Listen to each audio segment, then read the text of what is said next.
All right, coming up. All right. All right, I'm going to do 10 minutes on this Luka trade. I don't really, again, I make videos of all different types of, la la la la. I make videos of all different types of content. I make different types of content. That's what I'm trying to say. I'm sorry. So I'm going to give you 10 minutes on the Luka deal. Basketball is my passion. It's my biggest card collection aspect of the hobby. I've been dabbling in some, TCG recently. I've done baseball, football, not so much hockey, and and I do love wrestling. Wrestling is so much fun. But having said all that, my main lane, my main passion is basketball. Doesn't mean that I can't do these other things. And I find myself trying to see if I can flip the other genres so that I can self-fund my basketball PC. And I also want to get better at like the business side of the hobby, the transactional side, and that's why I think having different avenues is good. Although some people may say it's better to just focus on one lane and just buy, sell, trade, and collect just one lane. And hey, do whatever you want. Do however the hobby works for you. But today, I wanted to talk about this man. All right, so this is a 2020-21 Panini Revolution Asia parallel, but not numbered, Luka autograph PSA 9. I created it myself. I pulled this card. So I pulled this card when I was, for a very brief time, a breaker. I saw breaks and I thought, hey, I could do that. And the barrier to entry to all of this stuff is so low that you really can just, even like, I mean, not that it's going to be easy to open up a shop, but I feel like, there's so many things. My whole concept of the hobby, the Hobbyist Thompson concept is you can do anything you want in this hobby because you can even set up, you can be a promoter, you can be a vendor. Like no one's doing background checks. It's probably harder to become an Uber driver than it is to become a vendor at a card show or a streamer or breaker. That's just how it is. There's a beauty to that, and there's also a danger to that, right? I mean, it allows bad actors in, and but it also allows for good actors come in and also do well and thrive. Having said that, I did break on Whatnot. That's not the reason I'm going hard after them. It really isn't. They did nothing wrong to me. I don't have any aggrieved issues with them whatsoever. But I remember I bought a case of 2020-21 Revolution from Blowout Cards on slight discount because it was kind of like old or stale inventory to them. And I did a 2-box break of so it was like Tmall or it was like the Asia, I forget, it's like between hobby and retail, right? Kind of like the middle ground, the H2, the Hobby Light, all that stuff. So it was supposed to be a 1-box break. And I was making so much money from the auction starts, and I saw how much the teams are going for, and people were overbidding, and they just liked being in the room, and I wasn't doing a lot of hyping. I was just having fun in the chat as well. But I felt so kind of in a way bad that I just added on another box. I added on a second box for free just because I felt like I was making a little bit too much money. That's just, I think, how I am sometimes in the hobby. I got to learn to get better at that because people will take advantage of generosity. Having said that, out of one of those 2 boxes came this card. It was, and I guess maybe continues to be, my biggest pull as breaker. I've pulled one of one, Moses Moody from this product not in the same box, but in another break that I facilitated. And I remember the buyer who bought this. This is almost given away. The Dallas Mavericks were almost a giveaway in that because they didn't have any hot rookies for this year, and so a buyer bought it. He follows me on Instagram. Hey, a shout out to Mikey. I don't know if he still collects because I haven't heard from him in a long time.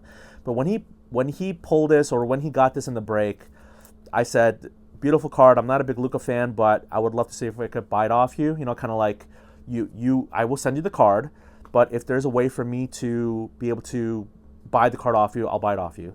So I think at that time, because the auto is cut off at the top, I got almost like a little bit of a discount, not like full comps. But at that time, this card was like maybe raw. It was like maybe $300 or $350. and then I think I maybe paid like $300. I can't remember the specifics because this was like 2 years ago, and I wasn't like keeping really strong track of like everything that I was doing back then, as I am now. But when I look at this card, it reminds me of that time when I was a breaker for a brief time, and I just, there was so much controversy with his autograph, like, is that really his and all that stuff. I don't know. I mean, I'd like to believe, like a lot of things, but you just never know. And yeah, it just takes me back to that time. Like there is some like almost, I don't know, call it immediate or sudden nostalgia, because it only happened like 2 years ago. But I look at this card and I think about that time I was a breaker. So having said that, there's no better time than now to sell this card. After that trade to the Lakers, we're talking about someone who, gotta get the glare out. We're talking about someone who, and look how actually he's looking a little bit like he's getting there. Look, I'm a dude who's big, right? Like I've been called a lot of things. People actually, I don't think I'll put it up on this one, but in a future video, like someone commented that I look homeless because I wear the same thing. I'm trying to bring continuity to my content. Do you think I'm gonna wear this sweater like in the summertime also? No, I'm not. But I feel like for someone who always changes his hats and always changes, like, I this background, this shirt at least, or this jacket, or fleece, for now is what I'm rocking with. So thank you to all the people who comment about things like that ridiculousness. When I see this card, I see now that maybe I have to transition from seeing nostalgia into it and seeing it as a profit point, because his card prices could go down, and he could underperform for the Lakers. As far as I know, I don't know how true all of this stuff is, but someone who's 270, point guard, 6'7", drinks before and after each game. So it seems like that's the reason the Mavericks wanted to trade him, and I don't know about this whole defense wins championships. Yes, it does. I'm a 90s basketball guy. I am rooted in the philosophy in defense is where it all starts, and that's where you can do your fast breaks, your transition offense. That's where everything starts, is just playing good defense, getting that rebound, and getting the possessions for your team. Having said that, this is I don't know about generational talent, but he is definitely, and also like he's 25. Like, right, we're talking about someone who's young, super, super, super talented, and they got back a very good offense and defensive player, but who's someone who's past their prime. I forget exactly how old Anthony Davis is, but like say 29 or 30. They got some smaller pieces back. There was a third team in the trade, but to bring it back into the hobby, because I am going to try to keep this under 10 minutes, is imagine putting this card up for sale and saying on eBay, I am fielding offers, or I'm putting it up for auction. Everyone can bid on it. Everyone has a chance at it. You think you would maximize your value, right?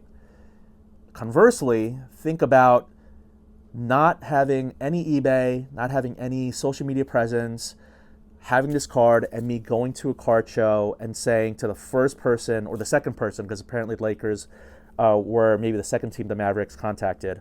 Imagine going to that first or second person at a card show being like, oh yeah, what's your best offer? Okay, I'll take it. Like, I don't know if the Mavericks traded Luka out of spite or like out of limited options, but to not ask the entire league, what would you be willing to pay for in picks and players for our best player, our franchise player, is kind of like what would happen if I was to do this card on eBay or like privately. So that's where I wanted to go with all of this today. Those are my thoughts. I think that they got 60 to 70 cents on the dollar, if that's generous. They didn't get him for nothing. They didn't get him for a bag of beans. We'll see how the Mavericks and the Lakers do, not just this year, but in the years to come, like the next year or the following year. But I do think that maybe the Lakers did get the better end of the deal. Having said that, the Mavericks, hey, if they have a philosophy of defense wins championships, at least they had a strategy in mind. So thank you for watching this quick little one. Have a good time in the hobby. I'll see you soon.